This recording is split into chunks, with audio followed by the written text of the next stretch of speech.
anibersaryo ng pagmamahalan natin ngayon, maraming salamat sa 6 na taon, and now, it will become forever. Sa unang pagkikita pa lang ay alam ko na ang patutunguhan na ikaw ay aking iibigin habang buhay.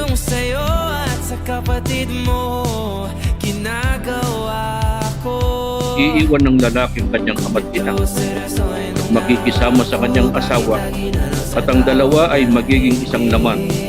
Kaya hindi na sila dalawa kundi isang laman. Ang pinapagsama ka ng Diyos ay huwag mapaghiwalay ng tao.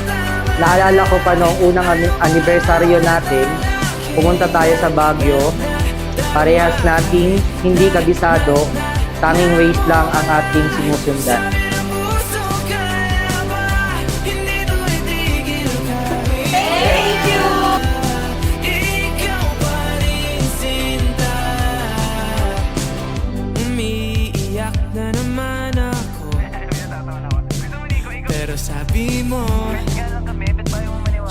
Pero ang ating pagmamahalan, simula nung una, ay hindi kailanman nagbago.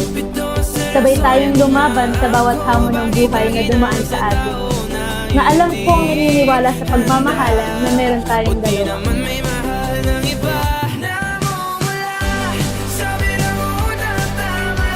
Mr. Right.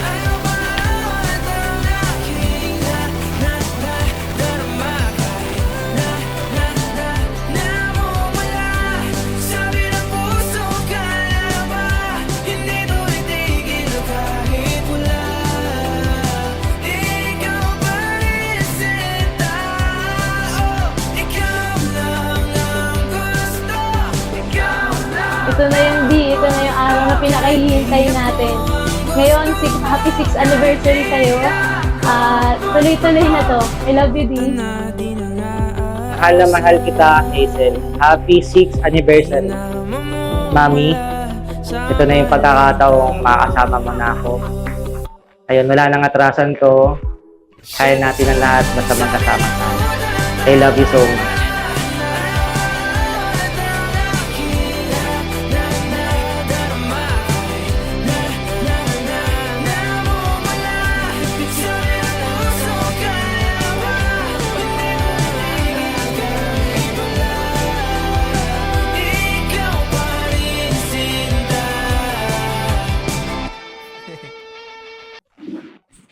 Tayo po ay nagkakatipon ngayon sa harapan ng ating Panginoon Diyos upang pagbuklurin sina kapatid na January at Hazel Ann sa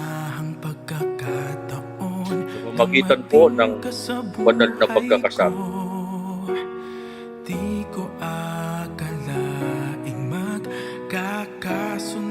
Mamahalin kita sa hirap man o ginhawa. Pinapangako ko sa'yo na harapin natin lahat ng to ng magkasama. Sabay nating i-overcome dahil alam nating mayroon tayong Diyos na gumagabay sa atin simula nung umpisa. Ikaw ang naging dahilan upang ako'y magbagong buhay. Maraming salamat sa pagsuporta mo sa lahat kong laban. Salamat sa pagpapalakas ng loob ko tuwing ako'y napanghihinaan. Sa mga panahong hindi ko na maintindihan kung ano ang aking gagawin para ipaalala na hindi ako nag-iisa. Palagi mong tatandaan na meron kang ikaw at meron kang ako na manatili sa panghabang buhay hanggang sa bayang banal. Dumating man ang panahon na tayo ay tumanda at kahit pumuti na ang ating mga buhok at mabungi man ang ating mga ngipin, nakatungkod man tayo lumakad, pangako sa'yo na nandito ako palagi sa tabi mo.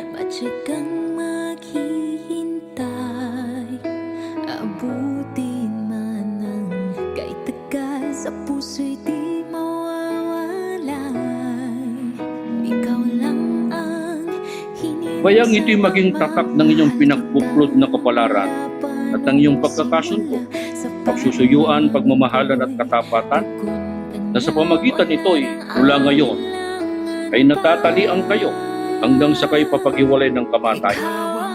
At yayamang tinupad na ninyo ang matapat na pagkakasundo. Ako, sa pamagitan ng aking karapatan bilang ministro ng Ebanghelyo, ay pinahahayag ko na kay tunay na mag-asawa ayon sa mga utos ng Panginoon Diyos at ng mga batas ng ating bansa. Ang pinapagsama nga ng Diyos ay huwag mapag-iwalay ng tao.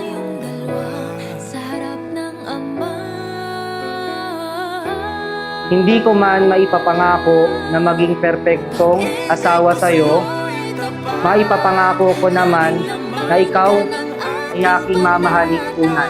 Ako'y magiging tapat at ikaw lang ang aking mamahalin.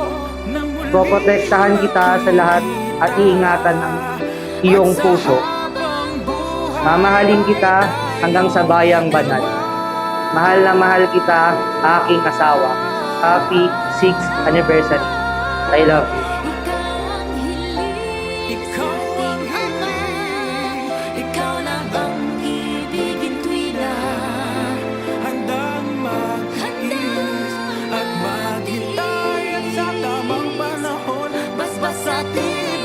Ipapaalala na merong nag-iisang Hazel na nagmamahal, minamahal at mahal na mahal ka.